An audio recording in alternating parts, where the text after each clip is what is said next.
What's going on, everyone? Welcome to the Post Game Show podcast. We are happy that you're joining us here tonight on Sundays when this is going to be dropped. So thank you for joining us. If you watched last week, over 200 viewers. That was way above what we thought what we would get. So we thank you all if you watched that. If you're new, welcome.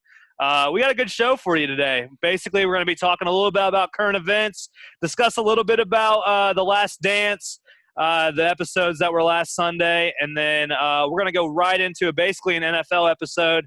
We're going to be giving our draft grades, and we're going to actually give our top 10 current QBs in the NFL right now. It's going to be a fun one. Timestamps are going to be in the description if you just want to watch certain stuff. And other than that, once again, thanks for joining us. Real quick, next week we got a pretty cool guest on, Luke Jackson. He's the closer for the Atlanta Braves, my favorite team. He's going to be on the show next week. It's going to be an awesome one. And that's all I have to say. Anyone else, anything before we start? No, I would say just we appreciate everyone out there who listened to our first video, either on YouTube or on Spotify, and hope to continue with that success and hopefully keep promoting the show and just grow week by week. Yep, for sure. We just want to ask you guys to go follow our pages. We've got a Twitter, we've got an Instagram. Those are going to be in the description. So go hit those links and go follow us. We'd really appreciate it. Yep. Let's get to it. That reminds me, too, we're now on iTunes. We're now on TuneIn, which you can get with your Alexa device if you have one. And we are still on Spotify and obviously YouTube. I think those are the only four things we're on right now. We're also on iHeartRadio, too. Yeah, so if whatever you want to watch us on, you basically can. We're there. Yeah, we're there. Hey, we're just Army Knives podcast. That's right. We're just making sure whatever you have, it's able to be used. So we're going to start this show off with a little bit of current events in the sports world. I'm going to start off talking a little bit about the NBA actually came out this week and proposed an idea to play the rest of the season and a little bit of a shortened playoffs at Disney World. What do you guys think about that? Definitely very interesting. I did see the proposal to go to Disney World. I'm at the point now where I think depending on like this where the states stand, as far as their like executive orders or whatnot, I would be open. I agree with Mark Cuban to maybe potentially getting to a point where we can have games being played but without fans. Which was kind of what the motion was before the large surge came to the United States. And I think that, we've caught up to a point or are catching up to a point where we can enable us to do that. So that's my kind of take on that. For sure. Yeah, I agree. Obviously, the players' safety comes first. But I think if they're able to do it to where they can play with no fans in the stands, I think people would definitely be okay with that. The players have came out and said that they want to play. People, in the front office of those teams, they want to continue with the season. And then, this is what the people in America need right now. We need sports in a time like this. Keeps everyone entertained. So I'm all for it. Absolutely. Yeah, you guys pretty much covered it. I agree with everything you just said. Now, I did see a thing where did they also move the draft and the combine for the NBA back as well? Did I read that right? And the lottery, yeah. Yep. Yeah. Is there a certain date posted? Does anyone know this? Not yet, but I think it's a good sign, though, because if they're moving it back, that means they think basketball is going to be back this season. So that's the way I looked at it. But see, and another thing I'm kind of wondering as we progress here towards the, I guess, end of a lot of these, like the end points, especially for like the NBA, is obviously was supposed to be coming up here. I mean, we're in, I believe, playoff time right now if it was a normal schedule. yeah, It's like, what do you do? It's the past now, but what do you do? How do you close out the last season? Do you sort of give like you can't really give a trophy, I guess, because it was not. But do you just say, I don't know, like how do you close out the kind of season the NBA's had this year? Is there a way to even close that, or you just move on? I don't know, man. I mean, if you were to go by record, the Milwaukee Bucks would be your champions this year. If you were to go by record. Yeah. I mean, do you really think the Bucks would have won it all? That's the thing. Yeah. So, like, I think it's never hard. really know. Yeah, I think it's hard to do. But Yeah, I think it's going to be very hard to get the season back underway as much as we all want it to, just because these guys, some of them might not have picked up a basketball since quarantine started, which has been 2 months by now, and who knows how long it's going to be when this is all said and done. But they would have to play some practice games or something to get back in rhythm. Right. They couldn't just jump right back into it. So Right. I don't know if they would just play some practice games and then jump right into the playoffs based on the team's record before the coronavirus, or I don't know how they would handle that. But definitely will be weird if they do. But like you said, I think you said it best, Tyler. That's just what American needs right now is sports. And personally, I think I said this last week, I think the MLB will be the first team to be back if they come back. And that kind of goes on to my next thing. They actually proposed that the MLB goes to 3 universal divisions after this whole thing is finished, and basically makes it a West Division, Central Division, and an East Division. Evan, Tyler, I know you guys don't really watch baseball as much as Matt and I, but just kind of a broader aspect of this, do you think splitting it into 3 divisions, West, Central, and East, do you think that will help with travel and possibly limiting the virus, or what do you think the reason is for that? That's kind of what I've been thinking about all week. I mean, it definitely makes sense, when you talk about it from that perspective. Trying to, keep teams, as located in their area as possible. So I can see where they would come from with that. Like I said, I'm not a huge baseball guy, but I mean, just hearing that would make sense to me. But I don't know how that would work, like, in the future. You know what I mean? Like, Yeah. 'cause it's always just been, just the 2 conferences. So Yeah. Yeah, I definitely think that there's good ways so that they can logistically reorganize the way divisions are structured to kind of, I guess, monitor, any other potential outbreaks with this virus or any other viruses. There's been ways for like the NFL. People have proposed different methods for making travel more logistically sound. I don't really know. These are uncharted waters for these major sport leagues, so it'll be interesting to see how they develop for sure. I had a quick question. I had watched on another sports show while we're on the topic of the MLB. Correct me if I'm wrong, but the Houston Astros, correct, were on suspension this year. Yep. Is that correct? Yep. So here's the question. I wanted to carry it on to our show.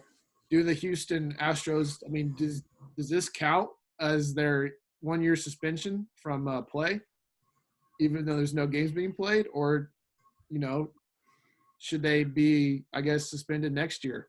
It was only the coach that got suspended, not the team. Not the team? Yeah, it was the coach. And him and another coach for the Red Sox, formerly for the Red Sox, got suspended. It was basically one of those things where everyone thought they should have got suspended because, I mean, it was very obvious that they cheated. But I don't know. That's a good question. I had heard that it was the whole team. As far as playing, I don't think so. But Matt, do you know any more of that? I don't know. Yeah. But I definitely don't think that this should count for that coach's suspension. I don't think it should because they're literally not allowed to play games. So he's not allowed to coach. So yeah. All right, well, moving on, there's one other really big thing to talk about is current events. You can tell it's probably been a pretty slow sports week when a backup quarterback's one of the biggest stories. But a backup quarterback that, in my eyes, should be a starting quarterback. Jameis Winston signing with the Saints, 1-year deal to sit behind Drew Brees. What do you guys think? I think it's great for, both sides, the Saints arguably just got one of the best definitely the best backups in the league, if not the best, for literally nothing, a $1 million deal. Jameis doesn't care about money at this point. He made a lot on his rookie deal being the number 1 pick. I think this is the best situation for him. Sit back, learn from a future Hall of Famer, Drew Brees, and a great coach in Sean Payton. He said himself, which I think this is kind of a funny quote. He said, signing here, like the Saints is like the Harvard for a quarterback school. So, he just wants to go in, and I like his mindset. Go in, learn, take as much from those guys as you can. And then if an opportunity presents itself, hopefully he can do what, a guy like Ryan Tannehill did last year and make the most of his opportunity and cash out on a long-term deal next year. You just never know. Right, and even last year, Teddy Bridgewater stepped in for the few games that Drew Brees was out, and he played really well. But I agree with you. He definitely – this is a perfect spot for him. He's going to learn from a Hall of Famer and Drew Brees and a Hall of Fame coach in Sean Payton. So, my opinion on this situation, I do believe Jameis is in a good spot as a backup in the QB room down there in New Orleans. But I do believe that for the meantime, that Taysom, in my opinion, is probably a top option for backup. He knows the offense real well. No doubt Jameis can learn it, but he knows it real well. He's been under Drew Brees' wing here for a few years. He has that work ethic Drew Brees has. He's a versatile quarterback. I could potentially see him using both, no doubt.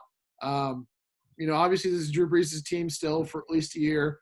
But yeah, I have my money on Taysom right now as having the job if Drew Brees goes down or leaves next year, which will make for a good battle, which I'm always down to see a good QB battle. But I do think Jameis, it's a good spot for Jameis. He'll learn a lot. And he got his eyes fixed, so he basically has superhuman sight now. He can basically see through walls and hopefully have 600 interceptions. Hopefully not 30 interceptions again. Yeah. LASIK eye surgery might do some wonders for him. But, yeah, I agree. I think that, like I said on last week's episode, I really wanted Jameis to go to the Patriots myself, but just not one of those moves I thought really made much sense. And I'm happy for Jameis knowing that he's going to be in a good spot. At least he's not in a place like, Miami or something where he's not going to play. Like, he's not going to play with the Saints, but he's going to have, one of the best offenses in the league around him if he ever has to step in and, be the quarterback. So, I think after a 1-year deal, he's going to be sitting behind Brees, and it might be a Bridgewater situation where he goes and signs with another team, and, it could be getting paid a multi-million-dollar contract over a few years. So, I don't know. I think it's a good situation for him, but I still personally think he should be a starter. It could go either way. So, what do we think about Andy Dalton? I forgot about Andy Dalton. Yeah, got released, right? Yeah. Yep. I was going to mention that later during the draft grades, but go ahead. We can save it for later. Yeah, I don't care. But no, it's all good. Go ahead. It's interesting, to see where he's going to go because I don't think he's – from what I've seen of the Bengals, I can't say I'm a dedicated Cincinnati Bengals viewer, but I just think he hasn't performed at a top level. Now that could be multiple things, whether it's targets or offensive scheme itself. But I'm very interested to see where he'll end up. I do think they're not too long ago he had definitely some good seasons, and I know a lot of people are talking that Jacksonville might be a potential because of the Jay Gruden connection, and that's really the last time that the Bengals offense hit it up was when those two were together. So I definitely want to keep my eye on Andy Dalton and see where he ends up. Right. Grant, do you think the Patriots are a potential landing spot for him? Unfortunately. But, yeah, I think that I wouldn't say we're the favorite, but I think we're definitely in the running. I mean, it's not bad. Yeah, you know what? It's not bad. It gives a veteran there besides Brian Hoyer. But, honestly, Jarrett, dude, okay. Jarrett Stidham. honestly, I've read a lot about the Patriots in the past week, and I think the two quarterbacks we have now is who we're going to be rolling into the season with. I don't think we're going to get Cam. I really don't think we're going to get Andy Dalton. I don't think we got two undrafted quarterbacks. Have I heard of them? No. One went to Louisiana Tech. But, I mean, who knows? I think right now Jarrett Stidham's going to be the starting quarterback. And you know what? I think he was at Auburn. He led a team to only 2 losses and beat teams like Alabama. I think he has potential, but this year will be like the way of seeing, like, is this guy going to come out and be like Mahomes? You never know. So, hey, Terry Bradshaw went to Louisiana Tech now. Did he really? I didn't know that. Terry Bradshaw. Yeah, I'm just going to add 2 things real quick on the Andy Dalton situation. One, the Patriots are not going to sign Andy Dalton. Bill Belichick has a plan. He had multiple chances in the draft to take a young quarterback. He passed on Jordan Love, passed on Jalen Hurts, passed on Jacob Eason, Jake Fromm. I mean, he has a plan, and it's towards the 2021 draft. And I think Jacksonville is going to be the landing spot for Dalton. As Evan said, the connection with Jay Gruden. And, I know that Doug Marrone has committed to Gardner Minshew as the starting quarterback moving forward, but Jacksonville is one of the few places in the league where I think Andy Dalton could go in and compete and possibly earn some, he might be able to start. He has like 9 years of experience in the league. He has a winning record as a quarterback, led the Bengals to 4 playoff appearances. So, I think it'd be good for Gardner Minshew to learn under him as well. I saw the Steelers too. The Steelers might be a potential spot. Put him behind Big Ben because Mason Rudolph wasn't really, crazy last year, but we all know what he was known for last year. We won't go into that. Well, let's transition a little bit. We're going to talk a little bit about the Last Dance episodes from last Sunday. Pretty much the big thing that was from in the sports world in the past few weeks. Michael Jordan's documentary. If you haven't seen it already, I highly recommend going and watching the first 4 episodes. Just recap it just a little bit. Last week was Dennis Rodman's episode on episode 3. Went in a little bit about the Bad Boys, who are personally one of my favorite teams in NBA history. And then after that, episode 4 kind of went into Phil Jackson and a little bit longer into that year that they documented him. So, what do you guys think about those episodes? Yeah, I think about honestly, compared to the first 2 episodes, these 2 are my favorite. I just think personally this whole thing is really cool because it gives our generation, we're sort of the LeBron and Kevin Durant generation.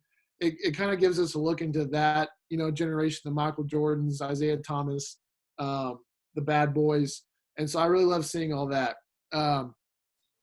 I definitely love the piece on Dennis Rodman, the 48-hour vacation. It's hilarious. It's awesome. Yeah. One thing I really took out of that is not the craziness of him just leaving in the middle of the season, take a vacation, was the flexibility that Phil Jackson and Michael Jordan had. I just think that's incredible, and I don't know if that would, pass as well in today's. That's what I was about to say. Just imagine that happening in today's NBA. Yeah, but social media would be a frenzy. End of the day, they understood what kind of man Dennis Rodman was, what kind of player, and they knew they had him. He needed to do this for him, and I really thought that was kind of a cool thing that I didn't know about that occurred. I also like really this whole documentary. I like the whole dissecting certain elements of the Bulls team and kind of, going into that person like Phil Jackson, Jerry Krause, basically like that. So that's what my takes are from last week's. Yeah. I don't have too much to add. Evan pretty much covered it, but as a coach in the league, I feel like all coaches would want a guy like Dennis Rodman on their team, Oh yeah.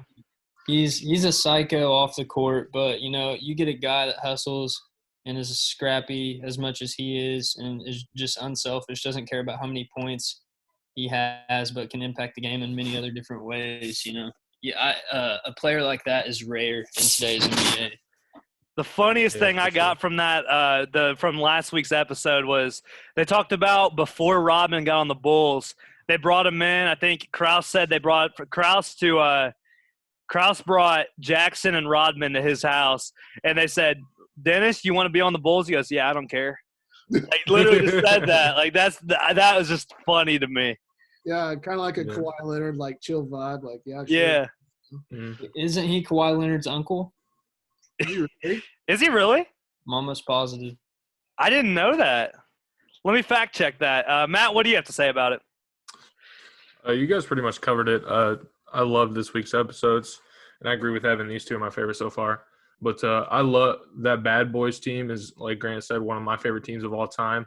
The Bad Boys 30 for 30 is my all-time favorite 30 for 30 that I've watched. So I love that they did a little segment on them Yeah, and that their was very rivalry. cool. Yeah.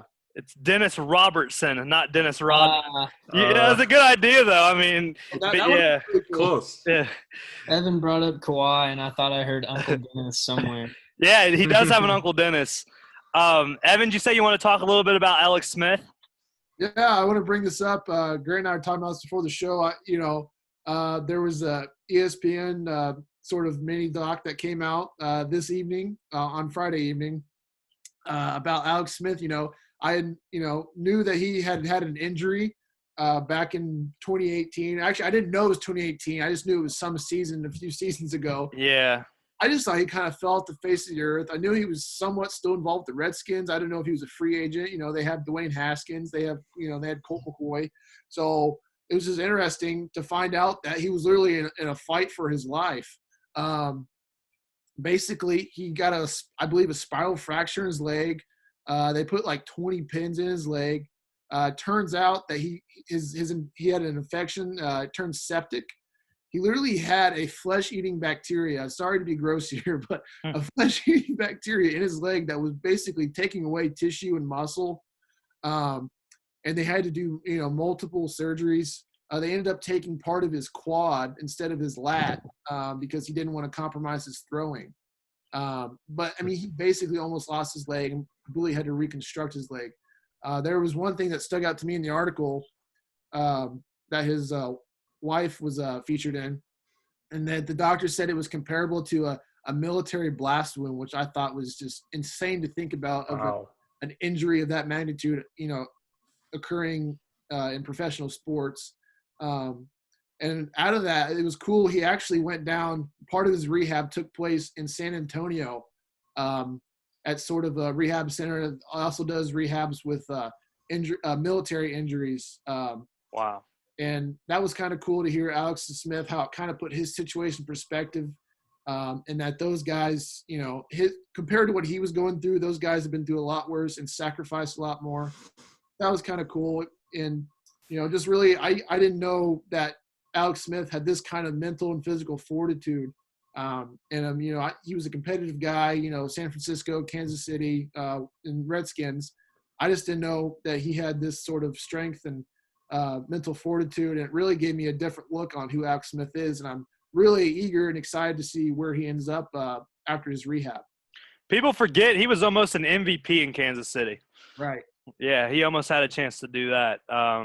Crazy to me, man. I can't believe that was even a thing. Like you said, I just thought he was hurt. Like, I just thought he had a bad injury, one of those things where he couldn't really, it was a bad injury to where he wasn't going to be able to play for about a year.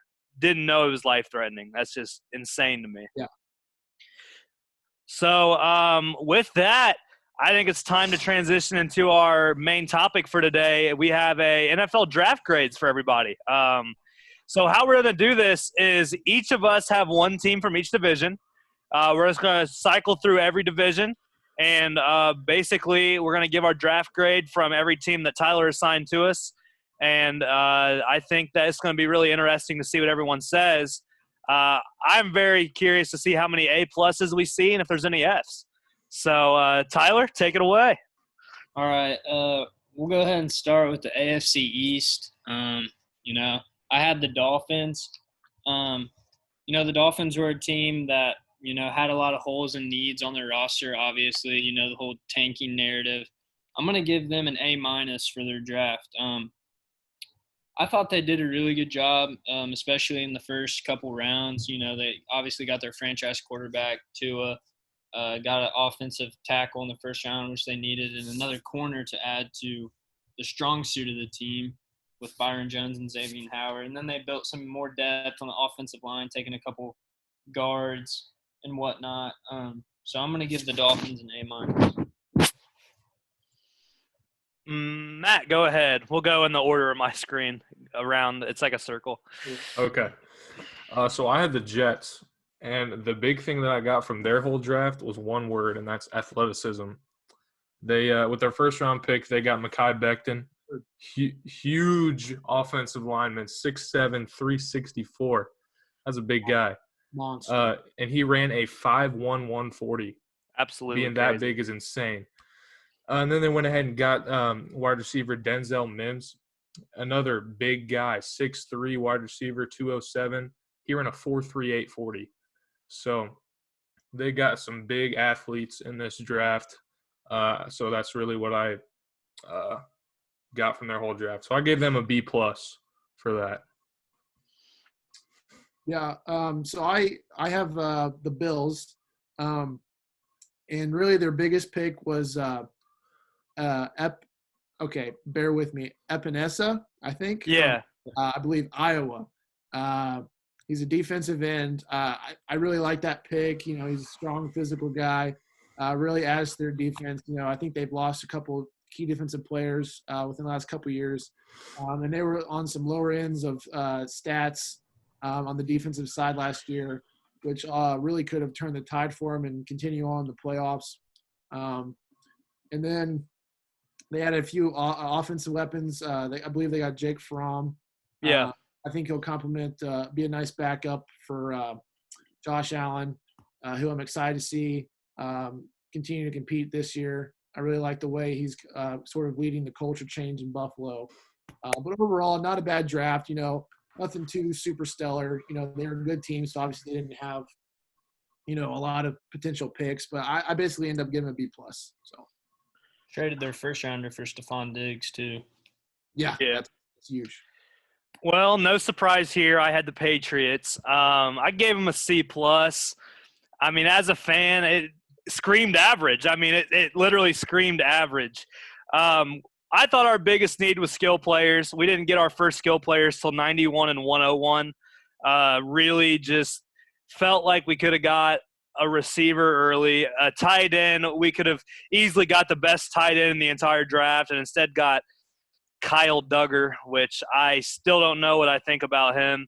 If you haven't heard of him, Division II defensive player. I think someone might have said, you might have to fact check me on this, but highest picked ever as a Division II player. I don't know how I feel about that. I think it's a question mark definition of a Bill Belichick move. You know, you can't really determine how he's going to be until you see him on the field, because I'm going to be honest, I bet 90% of people watching the draft had never heard of Kyle Duggar. I mean, unless you did some extensive research. But other than that, we got two tight ends.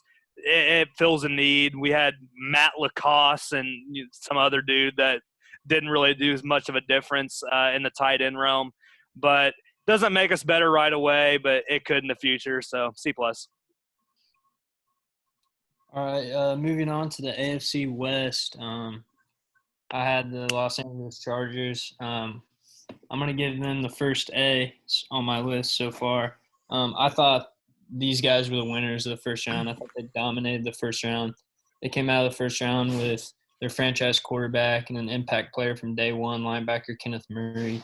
You know, this is a team who's ready to compete. You know, I know they have a young QB and Tyrod Taylor, but they don't have a lot of holes on the roster. You look at their roster, they have one of the best rosters in the NFL. So they traded with the Patriots to move back into the first round. Since they don't have a lot of holes, they said, okay, we'll give you our second and third round pick to move up and draft another first round talent in Kenneth Murray. So I like that. Then they added another running back in the fourth round to complement Austin Eckler, who just signed a big extension. You know, Melvin Gordon obviously not there anymore. So I like that pick. Then they drafted a couple receivers as well to give them some depth on the depth chart.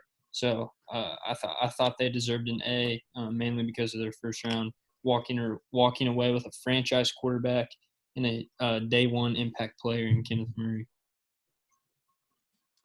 Now, I had the Raiders. I gave them a D+. Their draft I thought was pretty subpar. They took Henry Ruggs over Jerry Jeudy and CeeDee Lamb, which Tyler, I think, mentioned this last week. I see the appeal. They play Tyreek Hill twice a year. So they're like, hey, we want a fast wide receiver that can be that deep threat. But they passed up on Jerry Jeudy, who I think was by far the best wide receiver in this draft. And then they took Damon Arnette, corner, which a lot of people didn't see him going in the first round because he'd been injured. So really overall, all their picks were just high risk, high reward, honestly. So. Yeah, so for the AFC West, I had the Broncos. And I think after last week's episode, I kind of made my case pretty clear. I was very impressed by the Broncos draft grade. I gave them an A+. I was thoroughly impressed. I think they're in a good spot. They have Jerry Jeudy, and I believe another wide receiver, I think from Penn State maybe. I couldn't exactly – AJ Hamlin. Yeah. I think great additions to the offense. They got Melvin Gordon in the offseason. They got 2 tight ends now, Noah Fant, and I can't their tight end as well that they drafted.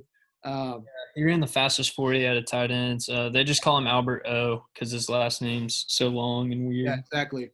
But yeah, I think those got all these new weapons. Hopefully Drew Lock can capitalize on those, and Vic Fangio can put them in the right spot to win. And also they added some defensive options, but they still have, Von Miller and Bradley Chubb. So I'm very excited to see what the Broncos do this season against specifically the Chiefs in that division.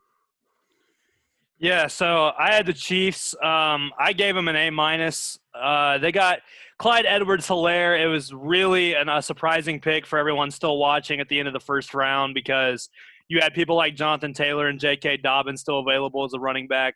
He was actually the first running back taken, but it was way more of a fit for their offense rather than taking the best available. And Clyde Edwards-Helaire fits the Chiefs' offense to a T. I think he'll end up starting before the year's over. And personally, I think he's a sleeper for Rookie of the Year. It's just if none of those quarterbacks have a crazy year, I think he could end up being maybe the touchdown leader as an offensive player. They also got Willie Gay for a linebacker. They needed a linebacker to start right away. And basically the only thing they need were just, a little bit of holes that they needed to fix. Obviously they just won a Super Bowl, so they addressed what they needed, A-. Yeah, I believe the Chiefs are bringing back 20 of 22 starters, so that's coming off a Super Bowl season. Moving on to the AFC North, I had the Baltimore Ravens. I gave the Ravens an A-. I thought they nailed every aspect of this draft. Patrick Queen fell right into their lap at the very end of the first round. Very surprising to see him there. He's going to come in and start right away, be an impact player. And then the league's best rushing offense got even nastier. They got J.K. Dobbins in the second round. I don't see how you're going to stop the Ravens on the ground next year with Lamar Jackson, Mark Ingram, J.K. Dobbins, and even Gus Edwards. It seems like any running back they put in there does extremely well. They drafted 2 very fast wide receivers to give them more depth to complement Marquise Brown. Built some depth on the O-line and drafted a couple defensive players as well later. So, this is a team, same thing. Didn't have a lot of holes, but I thought they did a great job building depth in this draft and getting 2 immediate impact players in J.K. Dobbins and Patrick Queen. So I'm going to give them an A-. Okay, so I had the Bengals. I went ahead and gave them an A- as well. I thought they had a great draft. They obviously got Burrow, number 1, their franchise quarterback. Who? What do you mean? Who's Joe Burrow? I haven't heard of him. Never heard of him. I don't know. Never heard of him. And then they released Andy Dalton, so they've made it pretty clear that Joe Burrow is their guy. And then they picked up T. Higgins in the second round. And let me just run down their offense for you. They got Joe Burrow at quarterback. At wide receiver, they've got A.J. Green, Tyler Boyd, and T. Higgins. Joe Burrow's got some weapons out there. John They've Ross. and John Ross. they've got a pretty high-powered offense. And then in later rounds, they added much-needed pass rushers and offensive linemen. So I just went ahead and gave them an A-. Yeah, so moving on, I had the Cleveland Browns, my beloved Cleveland Browns, as well as some other people here in this chat. I gave them a grade of A-. Very impressed with their drafting this year. Andrew Berry, a Stanford or Ivy League stud. I can't say he went to Stanford or not, but he's an Ivy League stud. Where'd he go? Harvard. Even better, even better. And head coach Stefanski went to Princeton. Both are Ivy League guys. I mean, geniuses. We're Smartest team in the league. listen, I'm not going to fangirl too much over this, but I gave him an A-. Jarek Willis, left tackle, incredible pick. I was really tired of seeing Baker run for his life out there last year. So I love that pick. Picked up some defensive options as well to fill some holes. And I'm just going to keep it short and simple. Great draft, A-. Moving on to you, Grant. I was kind of curious to see how I'd go when I saw that Tyler gave me the Steelers, probably my least liked team in the entire league. I'm going to probably go with that narrative. I'm giving them a D. I think they had a terrible draft. Their only pick in the top 100 was Chase Claypool. They drafted wide receivers in the past 2 drafts. They didn't need them. And the thing about it, too, is that he's a question mark at best. He's not really what you would consider a good, safe pick. If you haven't heard of him, basically he's like a wide receiver, tight end hybrid almost. And he's just a really big guy, and it's just kind of weird to see how he's gonna pan out in the NFL. And using that as your only pick in the top 100 and drafting wide receivers in the past 2 years, Steelers are a trash franchise. D. All right, moving on to the AFC South. I had the Tennessee Titans. I gave them a B. Obviously, they lost a very valuable member of the team in Jack Conklin in free agency, but they were able to draft his replacement in the first round in Isaiah Wilson, only 20 years old, offensive tackle from Georgia. He's going to step in right away and start. They also drafted a guy who I think is going to start right away too in the second round, who was arguably a first-round talent corner, Christian Fulton from LSU. And then the third round, they got a running back who I think is going to complement Derrick Henry very well. He's going to be like the change of pace type running back. Derrick Henry is the in-between the tackles, 30 carries a game type guy. This guy's going to come in, catch some passes, be that change of pace back. Then they built some depth on their defensive line and drafted a quarterback. So not a spectacular draft, but, I thought they got 2 starters out of it and a nice complimentary back to Henry. So I'm going to give him a B. All right, so I had our Indianapolis Colts. Man, they got my only A+ on my list. I loved our draft. That may just be me being biased because I'm a Colts fan, but I loved our draft. We got Pittman in the second round with our first pick. Yeah, we did. Big receiver, fills that role that Devin Funchess was going to fill last year as a big target in the red zone.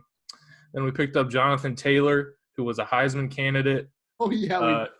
He's going to be a great complimentary back to Marlon Mack, a big physical back. 1-2 punch. That's right. And then, later rounds, we picked the hometown boy, Pinter, out of BSU. Chirp, baby. Chirp. You know what? I loved our draft. And then in the later rounds, we picked up Jacob Eason, who I think has the potential to take over as the starting quarterback in Indianapolis. So, A+. Loved it. Preach it. Love it.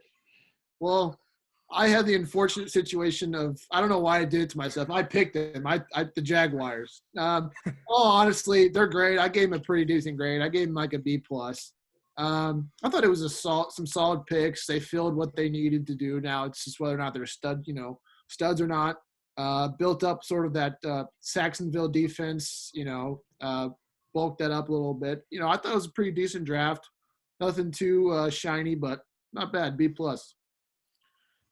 I had the Houston Texans, and this kind of goes around with what I was saying about the Chiefs, another playoff team that was right there, maybe here for an AFC championship, but fell a little bit short. I gave them a B plus, basically because they just filled needs just like the Chiefs did. They turned their first-round pick into Laramie Tunsil, who's widely considered as one of the top offensive linemen in the league. So, I mean, you can't really – sorry, what's that? Good set of lungs. Oh, absolutely. Absolutely. He has a good set of lungs. YouTube, if you don't know what we think about that, but if you don't know what we're talking about there. But they got a replacement for DJ Reader already after an offseason with Ross Blacklock. Honestly, I just think that they filled needs. You can't ask for much more for a good team. If you're asking for a rebuilding team, it's the question if you're building for the future right away. Teams like this, you just got to get what you need. So, B+. All right, moving on to the NFC East. I had the Washington Redskins. I gave them a B+. I think they got the best player in the draft at 2 in Chase Young. I think he's the most polished edge rusher to come out in years. So he's going to be an immediate impact player right away. Then they didn't have another pick until the 3rd round. They drafted a couple receivers who I think were very good value picks for where they got them. They also traded Trent Williams during the draft, so they had a glaring need at the left tackle position. They took a offensive tackle from LSU who, talent-wise, is probably a 2nd-round pick, but he went in the 4th round, Sadiq Charles, due to off-field issues. But he's going to have an opportunity to come in and start right away. And then they really went defense for the rest of the draft to Ron Rivera, defensive head coach. He's, getting players that he likes to come in and build some depth there. So pretty, like I said, they got the best player in the draft. But other than that, I thought it was pretty solid. So I'm going to give them a B+. All right, so I had the Eagles. I went ahead and gave them a B-. Their draft was good, not great. They took Jalen Reagor over Justin Jefferson, which I thought was strange. But Reagor had a freshman quarterback throwing to him, and Justin Jefferson, of course, had Joe Burrow throwing to him. So stats really aren't a huge thing there. But then they took Jalen Hurts, which I think was interesting because they still have Wentz. But I believe that Jalen Hurts is going to come in and make an immediate impact. I think he's going to have a Taysom Hill type role. But, yeah. And then they filled other needs on defense in the later rounds. So I just gave them a B-. Yeah, so I had the New York Giants. Not going to lie, just even thinking about the NFC East just makes me want to fall asleep. And the Giants kind of strengthened that. I gave them a B. I thought they just had a average draft. They did take a left tackle, which is a good pickup. It's interesting though. I was listening to one of my idols, Joe Thomas, talk about their draft, and it's interesting they took a left tackle since they already have a highly valued contract left tackle and Nate Solder. So it's interesting to see how that situation is going to play out. Will they move Nate Solder to right tackle or vice versa? So it's kind of I'm looking forward to see how that plays out. And they just filled up, a few defensive positions, but I think pretty average, so I gave them a B. I had America's team, the Dallas Cowboys. They actually have my first A+. I think they had a great draft. CeeDee Lamb, I think, is going to come out as one of the best receivers in the draft, if not the best receiver in the draft. And now that he's in, I think, one of the best receiving cores in the entire league, he's going to have inflated stats because you're going to have a corner guarding Amari Cooper. And Michael Gallup kind of planted himself as a really good 2 option in Dallas. So you're going to have CeeDee Lamb as the 3rd best receiving option in Dallas, not to mention Ezekiel Elliott in the backfield. I think that he's going to end up being a star. And that's not even talking about Trayvon Diggs, who is a steal where they got him in the second round to replace Byron Jones. And they even replaced Travis Frederick, Travis Frederick, because the guy that replaced him is Tyler Bayadaz. I don't know how to say that name. That's why I kind of got confused. They just replaced everybody. So I feel like they did good to just make themselves better. Everything looked good, A+.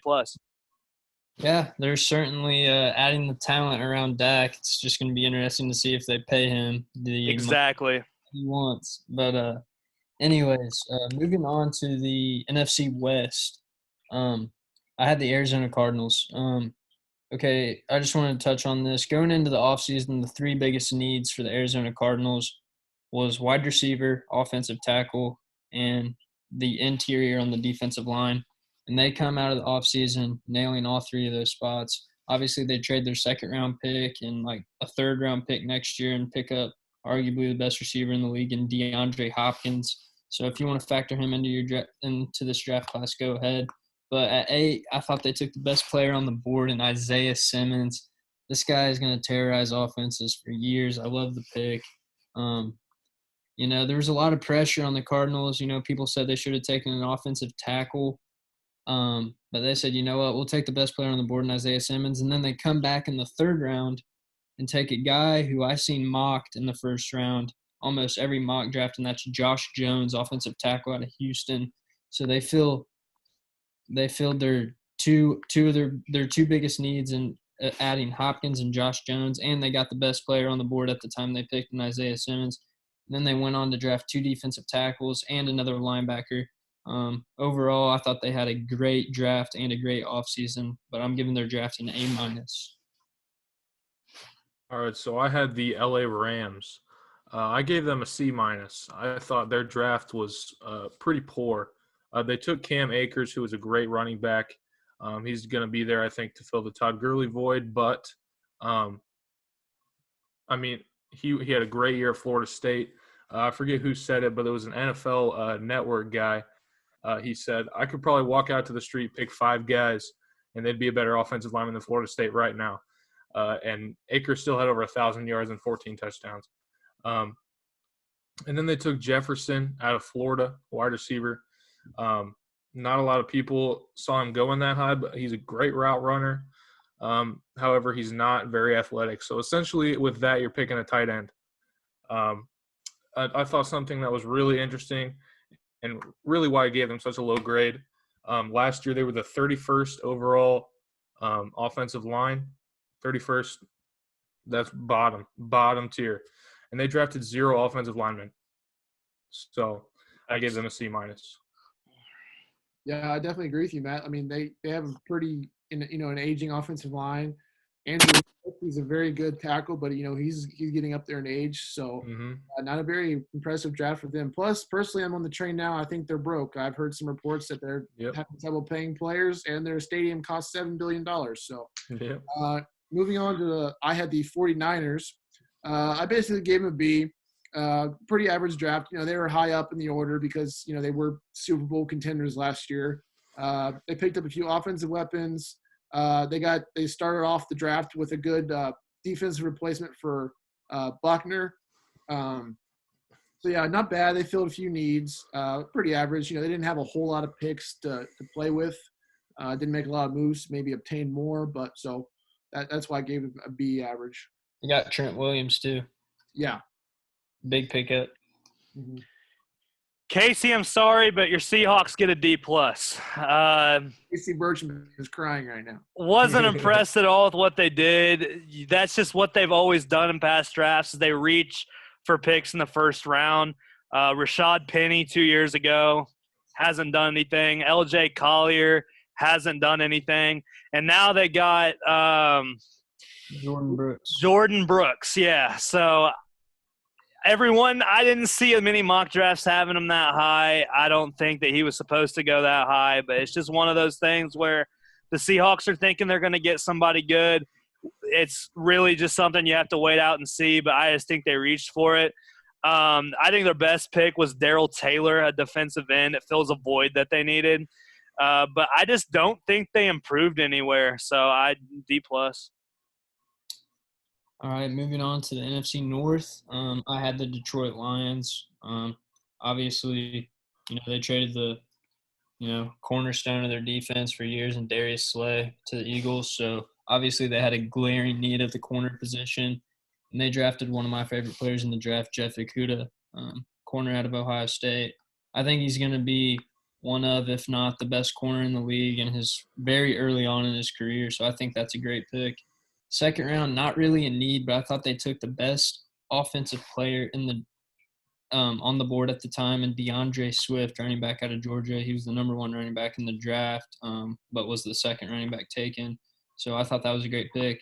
They got Julian Aquara, edge rusher out of Notre Dame, who was a very productive college player. I love that pick as well. And they needed some edge help, so they got that there. They drafted some offensive linemen to give them some depth there, and a couple defensive tackles. So I thought they definitely got 3 game changers in their first 3 rounds, built some depth. So I thought they had a really good draft. I'm gonna give them an A-. All right, so I had the Chicago Bears. I went ahead and gave them a C+.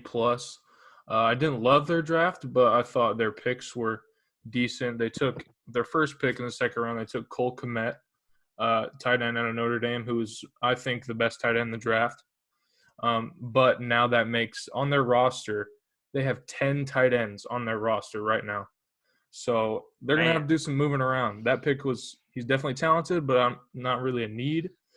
But then I loved the pick of Jalen Johnson out of Utah, real talented corner. They really needed that. So I went ahead and gave them a C+ for their draft. Graham, I'm going to break the order real quick and ask if you could go real quick. Sure. I actually have the Vikings, and I gave them an A+. 16 picks, man. 16 picks in the entire draft, and I feel like they filled every need. They traded away Stephon Diggs and got picks for him, immediately replaced him with Justin Jefferson, who I think is the top 5 receiver in the draft. They already replaced both corners they lost with Jeff Gladney and Cameron Dantzler. I did a little bit of research on them whenever I was given the Vikings, and they both seemed like they were picked way above where they were supposed to go. So I think they were both value picks for corners. And they even got multiple guys for the defensive front. So basically have everything that they were looking for in the draft, along with an extra quarterback late in Nate Stanley. Not really familiar with him that much, but it's nice to have somebody behind Kirk Cousins because you don't know how long he has. And I think he's enough to the point where he's going to be a veteran to let somebody behind him kind of learn from him and learn from a good offense, because the Vikings, as much as I don't like them, they do have a good offense. And, A+. Yeah, so I'm going to wrap up that division with the Green Bay Packers. Absolutely horrible draft. The worst draft I've seen in recent times. Listen, Jordan Love, no doubt a good football player. Is he a great football player? We'll find out. Is he good right now? Yeah, sure. But that bring him in with Aaron Rodgers on a 4-year contract, not only to bring him in and draft him, but to trade up and get him. That was the first mistake. Next mistake, actually, this could have been the first mistake too, was not drafting a single wide receiver in the entire draft. Absolutely ridiculous. I believe they haven't drafted an offensive skill player, at least a wide receiver, and since Aaron Rodgers was drafted in the first round. And just absolutely ridiculous. They did draft, I believe, an offensive lineman and some defensive options, but they passed up on a couple interior defensive linemen, no wide receivers. Jordan Love, honestly, terrible draft year for the Packers. Every Packers fan is crying right now. This is just a bad year for them to have a bad draft in the middle of a quarantine. I mean, come on, what are we doing? Bad draft, D. I could have done better. I could have done better blind. I was kind of hoping to hear F.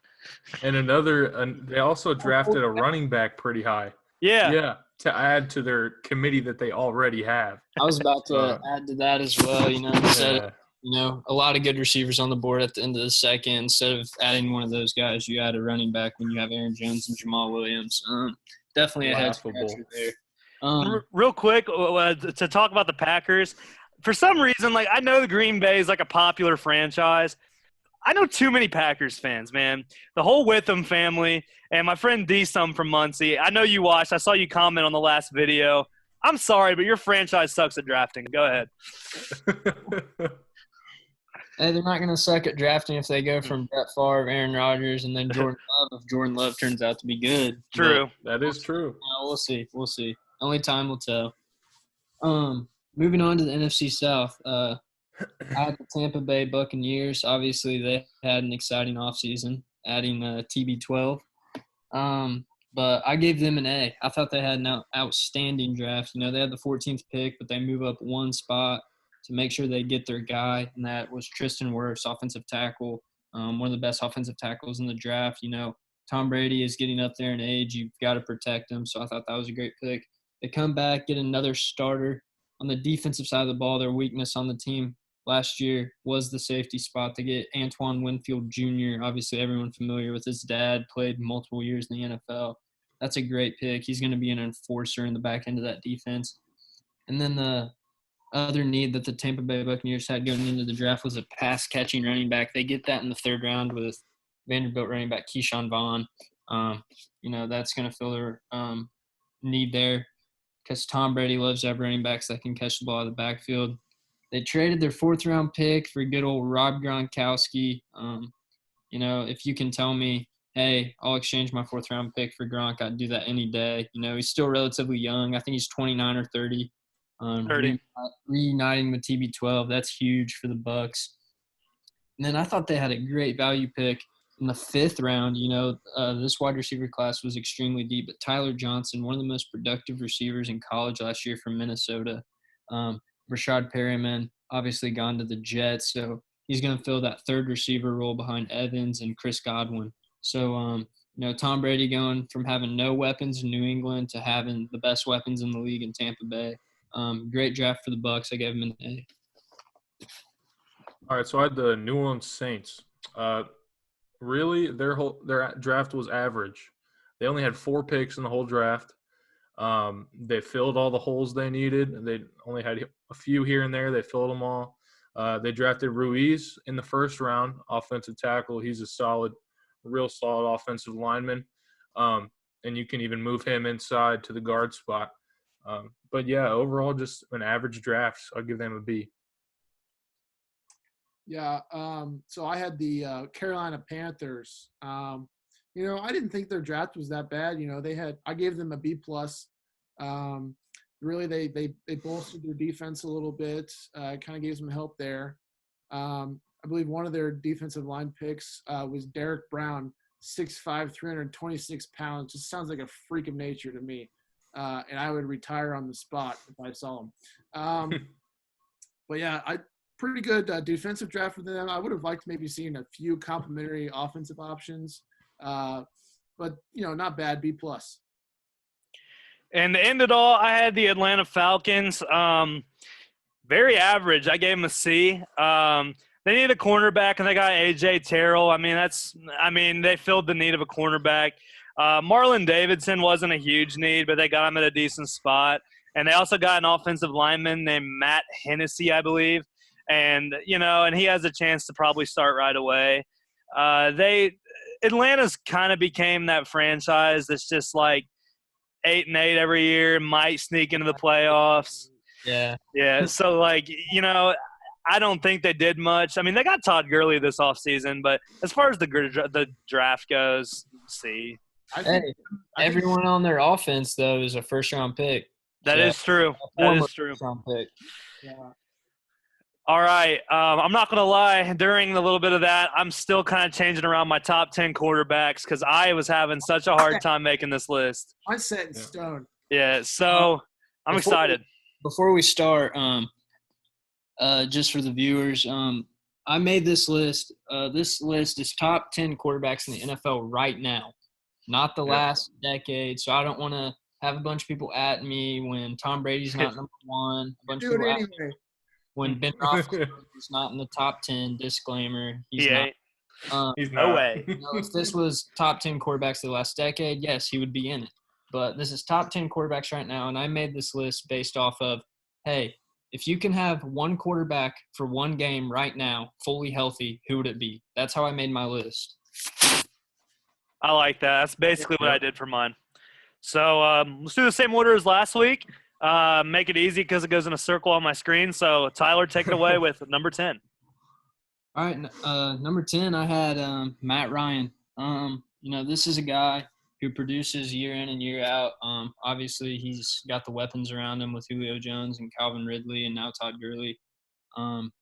Led the Falcons to a Super Bowl, choked it, obviously.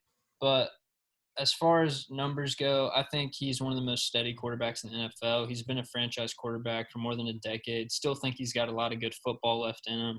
It was close. I debated on putting a couple other guys there, but ultimately I went with Matt Ryan at number 10. So at my number 10, I had about 5 quarterbacks I wanted to put in this spot. Same. Yeah, but I narrowed it down. I put Tom Brady at number 10. Obviously, he's the GOAT. He's greatest of all time. But obviously, he's at the end of his road. He's getting up there in age. Now he has weapons, but we haven't seen what he's done yet with those weapons. And he's right now, I don't think he's one of the top talent-wise. So I put him at my number 10.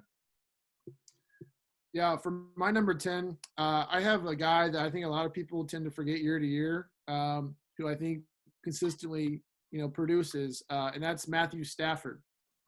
I think he's a solid number 10. I don't think he goes much higher than that, but I think he deserves to be in the conversation for top 10 current QBs. He's stuck with it. There's been some tough times in Detroit. Overall, the team as far as success. But he's stuck with it. He's battled through some injuries, and he, keeps fighting. I really like that about him. So that's why I think he deserves my number 10 spot. I was actually going to mention on mine Matthew Stafford. It was actually neck and neck with the guy that I wanted to put up there because I love Matthew Stafford, and he's actually one of my favorite quarterbacks in the league. And I actually thought about Matt Ryan too. Like Matt said, I basically had like 5 different guys. I have somebody that might not be in your guys' top 10 or maybe not even considered because he's not on a team, but I have Cam Newton at number 10. I think that he was really wrongfully done this last year in Carolina. Obviously, you can't help the injury, but I think right now he's still one of the best quarterbacks in the league. He was an MVP not only, I think, 4 years ago, 5 years ago, maybe even sooner than that. But, the way that he's built as, somebody that's super tall, you don't see that often as a quarterback. He has the ability to run. He has the ability to launch it, and he's a really good passer in general. I think if you put him on a team right now and replace him, say, in Atlanta or put him in a situation like the LA Rams, I think he would thrive. He just doesn't have the chance right now. So I have him at number 10. All right, moving to number 9, I had Matt Stafford. This is a guy who I think is one of the most underappreciated players in the league, adding on, what Evan said. Last year, only played 8 games, which that's been the case the last couple of years. He's had a hard time staying healthy. Played 8 games, threw for 2,500 yards, 19 touchdowns, only 5 picks. Had over 100. He had 106 quarterback rating. Now, this is a guy who's never had really top talent around him. I know he had Calvin Johnson in the early years of his career, but since then they've had a really hard time filling that void. I do think that they have a couple nice receivers in Kenny Galladay and Marvin Jones now, but he's another guy you think about putting him with a offensive mastermind head coach like a Sean McVay or Kyle Shanahan. It's just very curious to see what he could do with a guy like that. But, I think Matt Stafford's definitely a top 10 quarterback in the league. Yeah, I agree. He was one of my guys I wanted to put at number 10, but I decided not to. My number 9, I have Ryan Tannehill, Titans quarterback. I think he's a guy really underappreciated, mainly because he was on the Dolphins, and the Dolphins sucked. But then he came to the Titans, led them to a winning record, led them to the AFC Championship. So I think he's definitely one of the top quarterbacks in the NFL right now. So that's why I put him at number 9. Yeah, for my number 9, I have really a guy. He's never really made it deep into the playoffs, but he's a good offensive producer, and I have Philip Rivers at number 9. I've always been impressed with Philip in his game. Really happy he's in Indy now, and I'm excited to see what he can do with Indy's current and new targets. Excited to see that dynamic. But, yeah, like I said, not much success deep in the playoffs, but he's always been, I think, a stud quarterback. He has his inconsistencies, which is why I believe he belongs sort of in the bottom 5 of my top 10. But I think he fits in well at number 9. My number 9, I have my favorite player of all time, Tom Brady. It sucks to say, but, I mean, as old as he is, what do you expect? He's not as good as he used to be. take it from somebody that watched nearly every Patriots game last year. He just didn't look like a good quarterback. But if we're going through the criteria of somebody that you would want to have starting in a game right now to win you a game, I still think he's considered one of the most clutch quarterbacks in the league and one of the most talented quarterbacks in the league. You know, I think it's going to be a little bit different to see him around a wide receiver core that's insane with Mike Evans, Chris Godwin, Gronk, among others. But I think that right now, I don't think he's anywhere higher than 9. I think it might even have been a stretch to put him at 9. But, yeah. Never thought I would have a list where I have Tom Brady rated higher than Grant Guffey, but Tom Brady's my number 8. As much as I despise him, he still gets it done year in and year out, though. Still had, obviously it's easy to see the decline, but at the same time, he's still putting up numbers, and with the lack of weapons the Patriots, failed to surround him with last year, he goes to the offense with the best weapons in the league. I'm anxious to see what he can do in Tampa Bay with Bruce Arians. But yeah, I have Tom Brady at number 8. So my number 8, I've had him this high based purely on his talent. I have Dak Prescott at number 8. I really wasn't going to put him any higher than this. I almost didn't put him in my top 10, but he's one of the most talented quarterbacks in the league. He's a dual threat quarterback. He can get it done with his arm and his legs. And now he's got more weapons on his team. They got CeeDee Lamb, another target for him to throw to. So, yeah, I have him in my number 8 spot. Yeah, for my number 8 spot, I know a few fans out there who are going to love, that I took the kindness in my heart to put him on my list, even though no. I fought myself to put him there. But I have to say, at number 8, I have Big Ben. No. I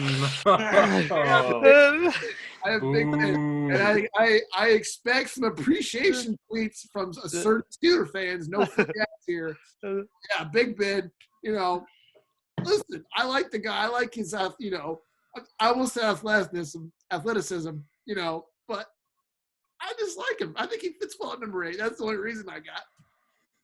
Go Browns, though. At number 8, I have Ryan Tannehill. I think that basically what Matt said, it's kind of cool to see what he did. And he always had the narrative in Miami that everyone was waiting for the moment for him to break out. Every single year seemed like, okay, this year he's a sleeper. Okay, this year he's a sleeper. And, in Miami, his best option throughout the years was like Kenny Stills, Devontae Parker, maybe. Like, he didn't have many options. And he goes to the Titans where he has a very young receiving core, A.J. Brown, Corey Davis. And I think that he really just thrived in an opportunity with a solid offense around him. Not so much like a above average one, but just a solid offense around him. And having one of the best running backs in the NFL might help too. But I definitely think he should be in the top 10. So I have a number 8. All right, moving to number 7. For my number 7 spot, I have Deshaun Watson. Obviously this is a guy who makes plays all over the field all the time. Texans are so dependent upon him, making plays on a game-by-game basis. I think he's a guy, if they put the right talent around him, could be a future MVP. Dabo Swinney said he's the Michael Jordan of football. I think that's a little bit of a stretch, but it's easy to see what he means by, just the way he's able to put a team on his back and, play. He's young. I think he's going to continue to develop. And, I think ultimately he'll end up higher on my list eventually. But right now I have Deshaun Watson at number 7.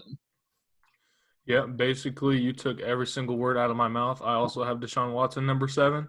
As much as I hate the guy being in the division with my Colts, he's a solid quarterback, and he's put the Texans on his back. Now they don't have DeAndre Hopkins, so we'll see what he'll do now. But I think, like you said, he has potential to go much higher on my list. So, for my number 7, listen, it was very hard for me, but I think I have sound reasoning. Okay, the man, Super Bowl champ, a good quarterback, always has been a good quarterback. I have his book. Have I read it? Not really. Will I eat avocado ice cream? Probably not. And did I ever think I'd have him higher ranked than Grant? No. I have Tom Brady at number 7. Listen, I think Tom Brady is going to come out for the last dance and dominate towards the end of his career. I have confidence in him that he's going to show up and ball out down in Tampa Bay this year. And yes, I mean, he's still current. So I think he deserves that number 7 spot. So, yeah. Starting to think I might have put him a little low, but you know what? I'm sticking with what I had. I put him at 10. So. Yeah. So number 7, I have Dwayne Haskins. No, I'm just kidding. I have Dak Prescott. I think Dak is pretty much the definition of a dual threat quarterback. Can throw it, can run it. And I think he's had a good opportunity with the weapons he's had. And I think this year is going to be the proving ground for if he should get paid or not. That's a big discussion right now, and it'd be interesting to see how much another team would give him. If someone's trying to lure him away from the Cowboys. But I think it's big shoes to fill coming off of Tony Romo. I think that Romo in the first place was a very unappreciated quarterback, and coming in and replacing him and doing a pretty good job at doing it. I think that right now he's one of the most talented quarterbacks in the league, and I like him at number 7. Agreed. Moving on to number 6, I have, a guy who's faced a lot of injury concerns, a guy who led his team to the playoffs, got hurt, and the backup came in and won Super Bowl MVP. I'm going with Carson Wentz. If you're going off pure talent, there's no question this guy's a top 10 quarterback in the league. And like I said before, I made this list based off of, if I'm guaranteed a quarterback is healthy and I can have him right now for one game or whatever, I would take Carson Wentz. This is a guy last year, Eagles, his starting receivers, Alshon Jeffrey and Deshaun Jackson, pretty much missed the whole year. He was throwing to a guy who couldn't catch a ball at all, Nelson Aguilar, who the fan base absolutely hated because he made so many crucial drops. Threw for 4,000 yards, 27 touchdowns with no help at all. I'm hoping, Jalen Reagor can come in and, lift some weight off his shoulders. But based off pure talent, I have Carson Wentz at number 6. Now, I also made my number 6 based off of pure talent. I have Kyler Murray at my number 6. So I think this is a guy that can do just what Lamar Jackson did this last year. Throw for all those yards and also rush for over 1,000. I think he's one of those guys that he's one of those rare generational talents that you get. But, yeah, we'll see what he can do this year. Last year he doesn't have a ton of options. He's got Larry Fitz over there who's still trucking on. He's getting up there in age, but he's still a solid receiver. But, yeah, I have Kyler Murray at my number 6 spot. At my number 6 spot, I have Jimmy Garoppolo. I think Wow. Listen. I have sound reasoning. Grant. Listen, I think he came out of the Patriots situation from being a backup and found success, which is, I wish I could say more for Jacoby Brissett. But I thought he came out. He's performed. He's got great offensive targets around him to succeed with. Great mind in Kyle Shanahan. Plays well. I know he got a lot of heat from, towards in the playoffs. He didn't have a lot of necessarily passing yards. And their scheme changed a little bit to the run game. But, honestly, a quarterback, he's got to be able to just lead the offense, not just the passing game. He's got to lead the offense. And I think he does a great job of that and deserves number 6. All right, I have mine probably a little bit lower than all of you. I assume he's on your list. I have Drew Brees at number 6. You can't deny his greatness. He's obviously one of the best quarterbacks of all time. And he's getting a little older. I don't think that has much to do with it. He's still putting up crazy numbers. And he has one of the best receivers to throw to in Michael Thomas. When looking at the rest of my list above him, I just think that there are better options if I wanted to have a quarterback right now. So even though he's a Purdue Boilermaker, number 6. Yeah, I have Drew Brees at number 5. Like you said, he's getting up there in age. Obviously, one of the greatest quarterbacks ever, but he's still hyper accurate. One of the most accurate passers in the league still right now. Um, and it just seems like the Saints are one of those teams that are in it every single year. If it wouldn't be for them getting screwed on 2 horrible calls the last 2 years, who knows? Drew Brees might have another Super Bowl to his name. I think he's going to come back, stronger than ever this year. And I think once again the Saints are going to compete like they always do with Drew Brees under center. So I have Drew Brees at 5.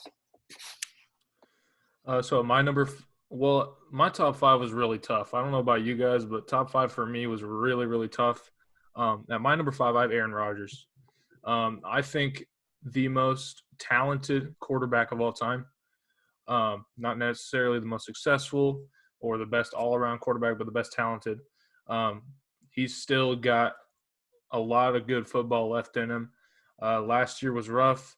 Him and LaFleur aren't getting along too great, but I think he's still got a lot of good football and can still put up crazy numbers. So I put him at my number 5.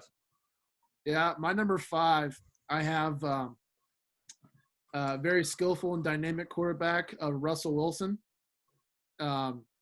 And I expect Casey Bertram to give me a big hug from that. Shout out Casey Bertram. I love you, man. But yeah, I just think he's a good dynamic player, good guy, a good leader for the team offense. And I think he's rightfully so deserves number 5 spot. I also had Aaron Rodgers at number 5. I think that I agree with Matt. I think he's the most talented quarterback of all time. Some of the stuff he can do as a quarterback is just crazy, and it's honestly really fun to watch him sometimes. But making this list, I kept looking up and looking at the rest of my quarterbacks and thinking, like, is he really better than this quarterback? And looking at my top 4, I just don't think I'd rather have Aaron Rodgers than any of them, even though he's a former Super Bowl champion, and he's always going to be one of the top quarterbacks in the league until he retires. But right now, 5 is as high as he'll go for me. Yeah, number 4, I have Aaron Rodgers. Like you guys said, possibly the most talented quarterback to ever play the game. When it's all said and done, it might be Mahomes, but for now, Aaron Rodgers' name belongs in that category. Yeah, just the things that he can do at the quarterback position. I've never seen a guy who can scramble to his right and throw the ball 60 yards across his body on the left sideline like Aaron Rodgers can, pinpoint accurate. I do think he has a couple good years of football left in him. But he's at the, back end of his career, which ultimately led me to put him at 4. And it was really hard for me to sort these 4 guys out. So, but yeah, that's ultimately what led me to put Aaron Rodgers at 4. All right, so I put Drew Brees as my number 4. You guys pretty much covered it. No doubt Hall of Famer. And Grant, like you said, he has, in my opinion, the best wide receiver to throw to, mainly because Michael Thomas does not drop the ball. So Drew Brees, I think, is rightfully deserving of that number 4 spot. My number 4 spot, we're going to kind of see similar trends here, I think, as we get towards the top 5. I have Aaron Rodgers as my top 4. I think Tyler pretty much covered it. Going to be one of the most skilled quarterbacks of all time, if not the most skilled. Intelligent guy, leads the offense. And I just really hope the best situation comes out for him with the recent draft of the Packers, whether he stays. And so far, he's proved great maturity over the whole situation. Or if he decides to leave, I think it's his right to. So, but I think he deserves number 4 spot. I probably have him higher on my list than any of you guys. Some of you guys might not even have him in your top 10, but I have Deshaun Watson at number 4. I think I heard him twice, but I don't think you've said him yet. I think Deshaun Watson is just a pure athlete as a quarterback, and he can do anything, just kind of like what I said with Dak and Cam Newton. Dual threat quarterback that can do everything. But I'll say the moment I saw him make that play against the Bills in the wild card, dude, that was the moment I was like, this guy is for real. And if you don't know what I'm talking about, just YouTube the game, and I guarantee it's the first play you'll see. And, it's kind of cool to see a quarterback like that had a lot of question marks coming into the draft, kind of excelling like this, because he's one of those quarterbacks that didn't necessarily have like the pure skill set to be a number one pick, but he had the winning culture at Clemson, came in that kind of went into the Houston Texans culture, and they've been a playoff team ever since. So I do like Deshaun Watson at 4. Number 3, I had probably my favorite player in the league, Lamar Jackson, reigning MVP. This guy has changed the whole dynamic of the quarterback position, and I don't want to hear any more of the running back slander for Lamar Jackson saying he's a running back. The dude led the league in passing touchdowns last year while leading the Ravens to the best record in the NFL. I think the dude has multiple MVPs in his future. I think the Ravens are definitely going to be title contenders every year while Lamar Jackson is there. They've built a great team around him. The Ravens have done a great job, building that offense to fit his skill set. And, he's just one of those guys as a defensive coordinator or a defensive coach. You just can't game plan against this guy. I know he's young in his career, only 2 years in the league, but if you were to say, hey, you can have Lamar Jackson right now for this game, I'm taking it all day. He's my number 3. So my number 3 and number 2 are really tough. I went back and forth, but at number 3 I put Russell Wilson. Shout out Casey. Russell Wilson, in my eyes, you can either see him as one of the most overrated or one of the most underrated.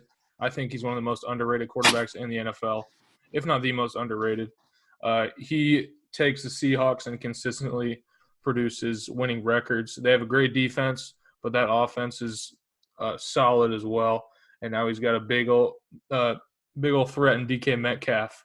So I think Russell Wilson is very deserving of that number 3 spot. Yeah, for my number 3, you guys have pretty much covered it with him.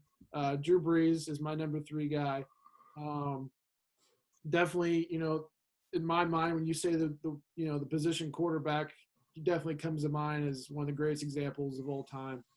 Certainly has, fulfilled, and put in place his legacy for a long time in the league history. Great guy, puts his heart and soul into the game, prepares week in, week out. It's fighting through age right now. And I really hope to see him succeed and get a ring before he calls it quits on it. I had Russell Wilson at 3 as well. I think he's one of those quarterbacks that makes his receivers relevant. A lot of the receivers, as a Seahawk, they become multi-touchdown receivers in some games, getting 10, 20 a year. I think Wilson makes that team good. Without him, they don't have many threats as far as offensive weapons go. And I think that he's made that team a playoff team for as long as they've been in the Russell Wilson era.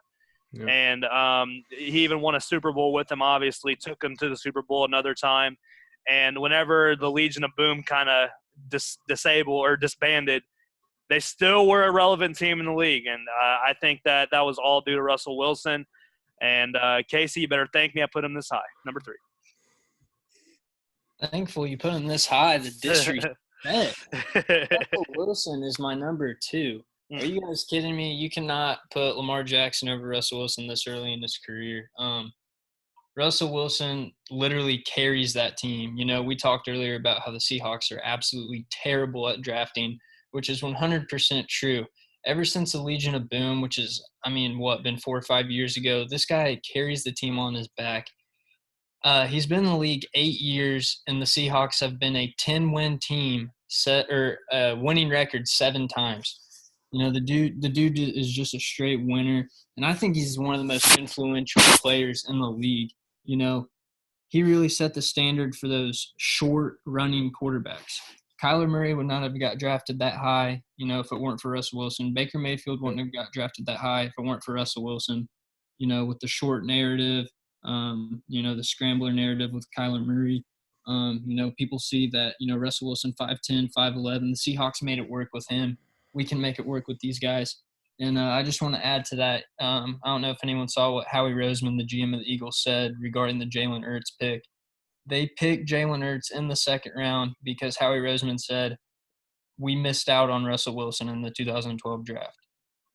This guy is one of the most influential players in the game. I think he's one of the most valuable players to his team in the whole NFL. So he's definitely a top 2 quarterback in my eyes. Yeah, like I said earlier, my number 2 and number 3 were like right there.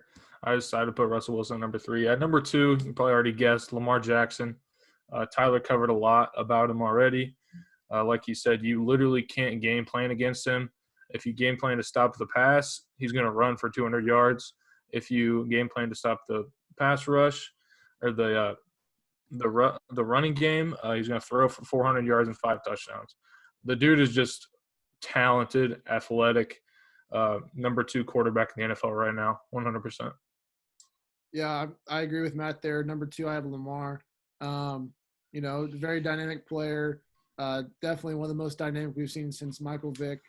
And it's just like Matt said, it's hard to defend against them. I will be interested to see how the Ravens sort of adapt and evolve their gameplay because obviously, one, you have to preserve Lamar Jackson. Mobile quarterbacks have a short lifespan in the league, as we've seen.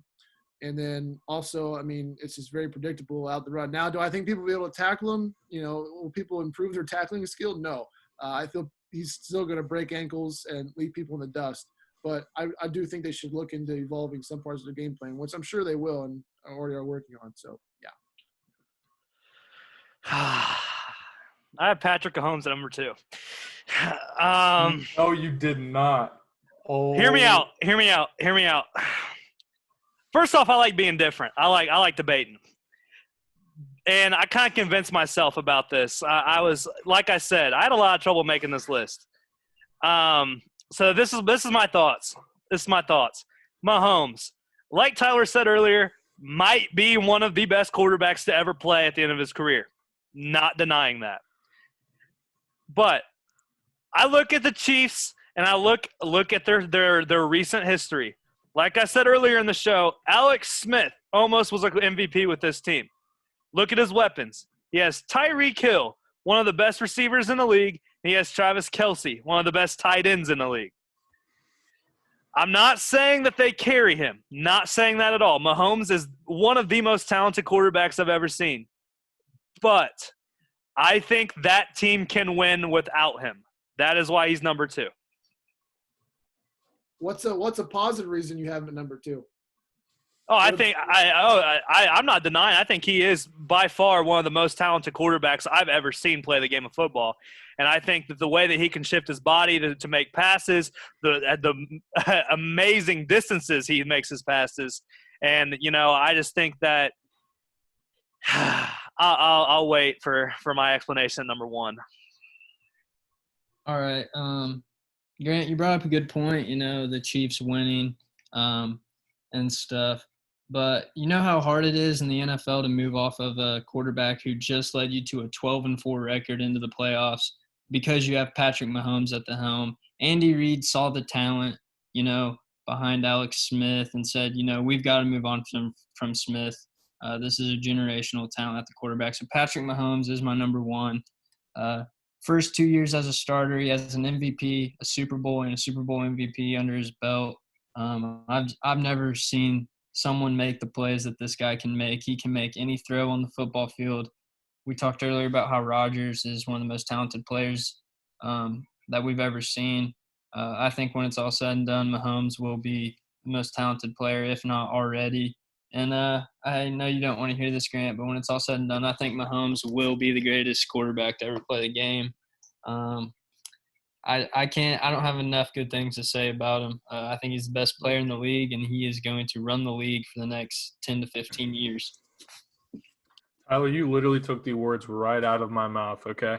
I was going to say Patrick Mahomes, when his career is finished, he's going to be the GOAT, 100%. He's the most talented quarterback I have ever seen besides Aaron Rodgers. The dude is just a freak of nature at the quarterback position. Like Tyler mentioned earlier, what Rodgers can do, I think Mahomes can do better. He can go run into his right, throw it across his body for 80 yards. Dude's insane. So, yeah, definitely best quarterback in the NFL right now. And by the time it's all said and done, he's going to be the GOAT.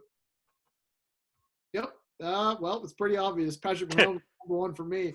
You guys said it right. You know, dynamic player, great offensive mind. He's going to only continue to get better, especially with Andy Reid. Does he have a lot of weapons? Yes, he does. But he has the ability to create, which I think makes him very unique and why I think he belongs at number one. All right. Well, number one, I know no surprise here. I got Jameis Winston. No, I'm just kidding. I got Lamar Jackson. So this is why. I look at the Ravens. I look what he's done the past 2 years. The first year, he came in late, and he instantly transformed that offense. Joe Flacco was their quarterback. No one wanted to watch the Ravens because I've never, ever heard anyone say, maybe Bryce Webb, but I've never, ever heard anyone say, man, I can't wait to watch Joe Flacco play quarterback today. He starts playing the quarterback for the Ravens, and now look at what he's done. And that first year, obviously, it's his first playoff appearance. He didn't do that well. I don't kind of remember that name or that game. But you look at his second year, and, you know, I think one way to look at it, Joe Flacco, well-respected quarterback. He can get the job done, whatever. He won the MVP by a landslide and also ran for a bunch of touchdowns, passed for a bunch of touchdowns, with a receiving core featuring Willie Snead, Hollywood Brown, and Mark Andrews. All three good players. But do you consider that elite? No. And I look at Lamar Jackson, and I think, what are you going to completely do to stop him? Put him on the Chiefs? I think that team's even better. I swear to God, I think the Chiefs would be even better if Lamar Jackson was on that team because you got him running the ball, and you're going to have to look for him to run the ball. When he doesn't run the ball and you're blitzing him, you got a wide-open Travis Kelce. You got a wide-open Tyreek Hill. And you got – I swear to God, I don't think anyone has transformed the game as a quarterback like Lamar Jackson, even more than Michael Vick, even more than any mobile quarterback we've seen. And I think that when it's all said and done, I'm not saying he's going to be the GOAT. I'm not even saying he's going to be better than Mahomes. But if I wanted a quarterback right now and every quarterback had the same receiving core, same everything, I'd rather have Lamar Jackson. So that's why he's my number one. It's fair. It's Yeah, fair. there's no denying the talent. You know, like we all said, you know, all these guys are really good. And I just wanted to mention, I think the landscape of this list could be completely different 1 year from now. You know, I didn't really include many young quarterbacks on my list. You know, I thought about Kyler Murray. I like Murray a lot, but I wasn't quite ready to put him in my top 10 right now. But next year, I think you could see some guys take some big leaps, like Kyler Murray, hopefully Baker Mayfield, a guy like Josh Allen. You know, like I said, I think the landscape of this list will definitely change a year from now. But Maybe even Sam Darnold. Yeah, I like Sam Darnold a lot too. So. Yeah. Then a couple years after that, we'll have Trevor Lawrence in the mix. Yeah. I think, Joe Burrow. Maybe Burrow. And Joe Burrow. Yeah, you know, we don't know. It'll be interesting to see. But no doubt Mahomes and Jackson. And, hey, Russell Wilson. I think those are the three best quarterbacks in the league. But no denying their talent there. For sure. Well, that about does it. We didn't really talk about this before the show, but I'm going to do a little closing thoughts here. You guys are welcome to do your own, kind of going away from sports. 1, listen to Drake's new mixtape he dropped. Amazing. 2, make sure you stay safe because if you live in Indiana, which I assume most of you do, stay-at-home order's about to be done. So we might be able to go out and enjoy our lives, but at the same time, people are still idiots and they're still going to go out with fevers. So don't kiss anybody and don't shake anybody's hands. Mooching. Give them the elbow. And elbow. And third, I can't wait for this segment once this podcast takes off. I'm going to start doing like a best bet thing because gambling on sports is kind of my thing. And I'm definitely going to do that. Now, I'd give you my ping pong picks for this week because that's really the only thing that you can bet on. I'm not going to. So just get ready for that. If you're a gambler, I'm definitely going to do that every week. So that's my closing thoughts. Yeah. If you're watching this, thanks for watching. You know, had a lot of people reach out to me this past week, you know, just with words of encouragement and support. You keep following us. And if you have any suggestions, just let us know on topics, segments you want us to cover. We'd be more than welcome to. But I just want to thank everyone for watching and or listening, and thanks for your support. Yeah, thanks everybody. We really appreciate it. Like Tyler said, we've had a lot of people come up to us and reach out and be like, "Hey, this is awesome that you guys doing this." Yeah, we're gonna put our Instagram, our Twitter, all that stuff in the description. Make sure you guys follow us. We're gonna be posting a lot of stuff on there. And yeah, stay safe. Yeah. Yeah. So basically, just to follow up what these guys said, we grow because of what you guys, invest into us. So we want to thank you and keep encouraging your support and your viewership on the different, outlets we have. Just, keep hyping us up. We're going to keep hyping up the show ourselves. So yeah, in that element, also, like they said, stay well, stay safe. Obviously try to get outside. We got some nice weather coming up. If that's at your house, luckily for me, I'm quarantined in the Cayman Islands right now at my private resort. So it's all right. I'll catch up with you boys and we'll get together at El Aparo. But yeah, just stay safe and keep watching. Yeah. Make sure to tune in next week. Like I mentioned earlier, I don't know how I did it, but I got Luke Jackson of the Braves on next week. One of the cooler guys on the team. He owns an esports organization. He was in the MLB The Show Players League, and he's just a really cool guy, and I'm excited to talk to him. And it's just kind of cool that something we just kind of decided to text each other about and say we wanted to do. Now we have a guy that's in the MLB on our show. I'm really excited about that. So make sure you tune in. And a like and a subscribe definitely helps us in ways you might not even imagine. So you know what? Do that. Hope everyone enjoyed. We'll see you next week. Adios.